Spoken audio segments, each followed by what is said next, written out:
कांग्रेस में पिछले कुछ दिनों से सब कुछ ठीक नहीं चल रहा।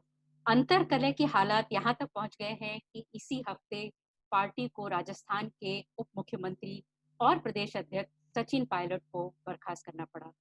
और आज ही पार्टी के प्रवक्ता ने ये दावा किया है कि उनके पास कुछ ऑडियो टेप मौजूद है, जिसमें राजस्थान के कुछ एमएलए कथित तौर पर केंद्र के एक मंत्री के साथ बातचीत करते हुए अशोक गहलोत की सरकार को गिराने का प्रयास कर रहे हैं। इसी बीच महाराष्ट्र कांग्रेस ने भी एक बड़ा दावा किया है। क्या है वो दावा, इसके बारे में हमसे बातचीत करने के लिए आज हमारे साथ महाराष्ट्र कांग्रेस के प्रवक्ता सचिन सावंत जी है। सचिन सावंत जी, आज आपका आज के डायलॉग में स्वागत है। नमस्कार, नमस्कार। सचिन जी, आप आपके पास ऐसा सुनने में आया है कि आपके पास एक पुख्ता जानकारी है कि मार्केट से कुछ 500 करोड़ रुपए इकट्ठा किए गए अशोक गहलोत सरकार की गिराने को। क्या है वो जानकारी और आपके पास कैसे आई, कब आई?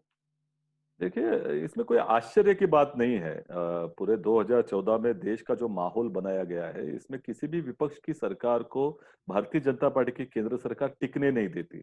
अगर उनको जनता वोट नहीं दे रही, तो जनता का वोट का अवमान करने की भी भूमिका में वो हैं और छीन कर लेने की भी सत्ता, उसके लिए पैसा हो या अपने सत्ता का दुरुपयोग हो, एजेंसीज का दुरुपयोग हो, ये किया जा रहा है।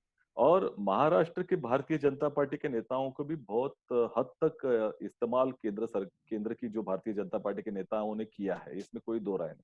आपको याद होगा, कर्नाटक सरकार जब गिराने का जो प्रक्रिया चल रही थी भाजपा की तरफ से, तब फडणवीस सरकार थी महाराष्ट्र में, और उस वक्त में जो भी एमएलए वहां से निकाले गए थे, उनको मुंबई में आकर रखा गया था।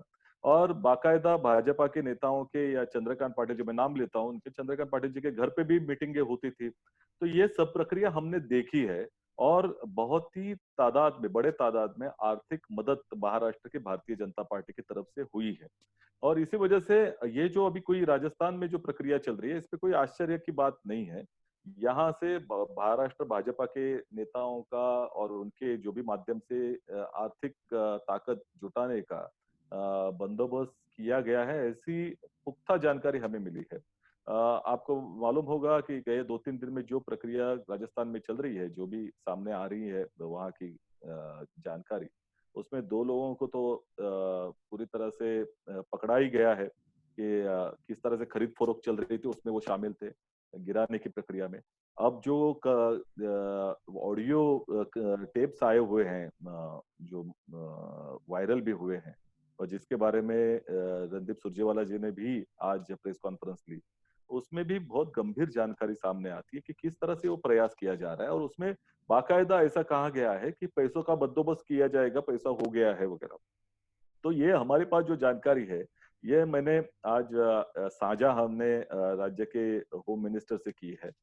जो गृह मंत्री अनिल देशमुख जी से मेरी बात हुई थी, और उनके वार्तालाप में उन्होंने भी कहा कि उनके पास भी ये जानकारी आई हुई है। तो निश्चित तौर पर सरकार को इसकी जानकारी है, और ये बहुत ही गंभीर बात है, अलोकतांत्रिक बात है, और देश के लोकतंत्र के लिए बहुत बड़ा खतरा बन चुका है ये जो मामला है, ये भारतीय जनता पार्टी का रवैया। तो इसके तह तक जाना बहुत जरूरी है। वहां कुछ लोग पकड़े गए हैं, तो इसी वजह से अगर यहाँ से भी हमें जो जानकारी मिले उसके ऊपर इंक्वायरी हो, तो इसके जो मास्टरमाइंड बैठे हैं हर एक राज्य में, हमको ऐसा लगता है कि सिर्फ महाराष्ट्र नहीं, बहुत अन्य राज्यों में जहां जहां भी भाजपा की सरकारें हैं, वहां से भी किया होगा। जहां भी भाजपा के नेता हैं जो मजबूत है, वहां से किया होगा। तो निश्चित तौर पर बहुत बड़े स्तर पर पैसा इकट्ठा किया गया, ये तो निश्चित है। सावंत जी, आप कह रहे हैं कि आपकी होम मिनिस्टर अनिल देशमुख जी से बात की, तो क्या उन्होंने इंक्वायरी का ऑर्डर दिया है? कुछ उन्होंने आपको आश्वासन दिया? देखिए, मैंने उनको इसके बारे में रिक्वेस्ट की है कि इसके तह तक पहुंचना बहुत आवश्यक है।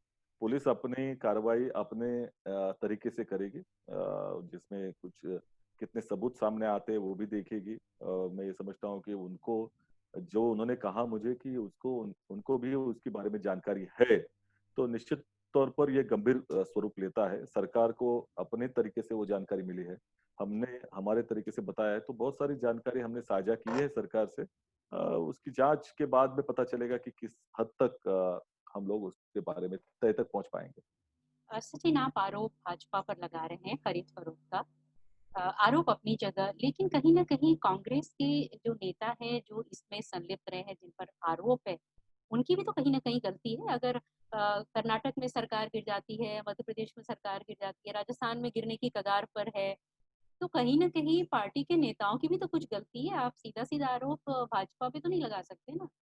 टाली एक हाथ से देखिए, थोड़ी मैं बजती है। समझ नहीं, ऐसा नहीं है। जहाँ तक बात है कि ये जो प्रक्रिया आप देख रहे हैं पूरे देश भर में, ये 2014 के बाद ही ज्यादा हद तक हमको दिखने मिलती है। तो अगर मार्केट में खरीदार है तो ये भी कोई अपने आप को बेचने की कोशिश करेगा, या उनको इस तरह से डराया धमकाया भी जाता है। इन्होंने साम दाम दंड भेद की भाषा का सही मायने में इस्तेमाल शुरू किया है। आपने देखा होगा कि यही भाषा जब मुख्यमंत्री फडणवीस जी थे वो भी इस्तेमाल करते थे। तो बहुत तादाद तक पैसा भारतीय जनता पार्टी दिखाती है, एक हाथ में, दूसरे हाथ में सभी जो ईडी है, सीबीआई है, जितने भी इनके पास में एजेंसीज हैं, उनके तरफ से जांच वाच करके या जांच करवाने की धमकी देकर इनको डराया धमकाया जाता है। आपने देखा होगा किस तरह से ये जो ये खरीद फरोख्त की प्रक्रिया चल रही थी उस वक्त, अभी भी चल रही है, उसी उसके ही बीच में ईडी और सीबीआई किस तरह से कार्रवाई राजस्थान में करना शुरू हुई, ये तो ब्लैटेंट है। मतलब ये तो पूरी तरह से लोकतंत्र के का मजाक बना के रखा हुआ है इन्होंने, और ये बहुत ही गंभीर है। तो सचिन जी, ईडी और सीबीआई पर पहले भी आरोप लगते रहे हैं कि वो पॉलिटिकल उनका हमेशा रहा है। ये पहले भी लगते रहे हैं, जब यूपीए सरकार थी तब भी लगते रहे हैं। लेकिन आपने जो एक बात कही कि जब खरीदार होंगे तो इस तरह के मामले सामने आएंगे, तो हर बार ऐसा क्यों होता है कि कांग्रेस के नेता ही, एमएलए ही बिकने को तैयार हो जाते हैं? क्योंकि रीजनल पार्टी की सरकारें हमने कम गिरती देखी हैं, कांग्रेस की सरकारें गिरती ज्यादा देखी हैं। देखिए क्या होता है कि एक मुझे आज भी एक वक्तव्य याद आ रहा है, राजेंद्र प्रसाद जी ने 26 नवंबर 1949 में उन्होंने कहा था कि संविधान का स्वीकार जब उन्होंने किया अधिकृत तौर पर, तब उनका वक्तव्य था, बयान था कि उन्होंने ये कहा था कि ये संविधान पूरी तरह से तैयार है, ऐसा मैं समझता हूँ, लेकिन अगर ये आधा भी तैयार होता या आधा भी परफेक्ट होता, तो भी अगर उसको चलाने वाले की नीति अगर अच्छी हो, नियत अच्छी हो, तो वो इस संविधान का, आधे अधूरे संविधान का भी उपयोग करके अच्छा शासन करेंगे। लेकिन अगर जो उसको चलाने वाले हैं, जो गवर्नेंस में है, उनकी नीति नियति अगर साफ न हो, नियत साफ न हो, तो अच्छे संविधान, पूरी तरह से तैयार संविधान का भी उपयोग नहीं होगा। अफसोस की बात है कि 2014 के बाद आपने देखा है कि सभी जो संस्थाएं हैं, वो उसकी किस तरह से दुरुपयोग किया गया है, किस तरह से उनको कमजोर किया गया है, और लोकतंत्र के ये ढांचे हैं। तो ये अगर केंद्र की सरकार पूरी तरह से डरा धमका कर अपने आप को साबित करने की कोशिश कर रही है, सब जगह पे अपना पगड़ा स्थापित करने के लिए तैयार है, और जिस तरह से इनका रवैया है, उससे कुछ ना कुछ हद तक कुछ लोग इसी हालात में फंस जाते हैं। लेकिन निश्चित तौर पर ये बहुत ही हमारे लिए, लोकतंत्र के लिए खतरा है। ये कोई अच्छी बात नहीं है।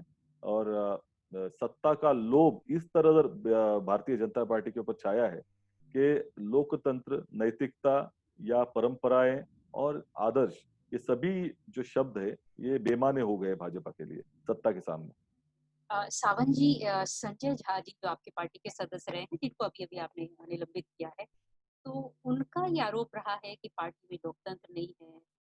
पार्टी में जो ट्रांसपेरेंसी है उसकी कमी है।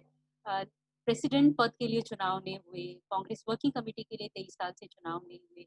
तो क्या आपको नहीं लगता कि इन मुद्दों पर भी कांग्रेस को काम करना चाहिए? इस तरह से एक-एक करके अगर सब छोड़ते जाएँगे तो पार्टी कहाँ बचेगी? देखिए क्या है कि सबसे ज्यादा आपकी नियत और आपकी अपने विचारों के ऊपर श्रद्धा, विश्वास, ये तभी ज्यादा कसौटी के ऊपर सही मायने में खरा उतरता है कि जब स्थितियां आपके विपरीत हो। जब सभी कुछ अच्छा चले, तो सोचना इस तरह से मैं समझता हूँ कि हो सकता है। लेकिन आज की परिस्थिति में विपरीत है, तो आप इस तरह से बातें कर रहे हैं, तो मैं ये समझता हूँ कि गलत है। जहां तक बात है कि संजय जाजी के बारे में बाद में बताया जाएगा, सचिन पायलट हो, ज्योतिरादित्य सिंधिया, उनको पार्टी ने क्या नहीं दिया। उनके एज को मद्देनजर रखते हुए उनको बहुत सारी चीजें जल्दी दी गई, उनके नेतृत्व को उभारने का काम कांग्रेस पार्टी ने किया है। और ऐसी जब बातें हैं जो अगर हर एक पार्टी में हो, बड़ा अगर परिवार होता है उसमें मतभेद होते हैं, लेकिन वो मनभेद नहीं होते। आपको बहुत सारे प्लेटफॉर्म हैं जिसके ऊपर अपनी बात आप रख सकते हो पार्टी के मीटिंग में। ज्योतिरादित्य सिंधिया तो कांग्रेस वर्किंग कमेटी के सदस्य रहे हैं, तो उनको तो डायरेक्ट लीडरशिप से बात वो कर सकते थे। सचिन पायलट जी प्रदेशाध्यक्ष रहे, उप मुख्यमंत्री, कांग्रेस पार्टी ने बनाया उनको। तो ये बात रखने का उनका उनके पास माध्यम हो था। संजय झा जी प्रवक्ता थे, राष्ट्रीय प्रवक्ता। अब मैं एक वैयक्तिक टिप्पणी, निजी टिप्पणी नहीं करूंगा, लेकिन उनको भी बोलने के लिए पार्टी का प्लेटफॉर्म उपलब्ध था, वो बात रख सकते थे लीडरशिप के सामने।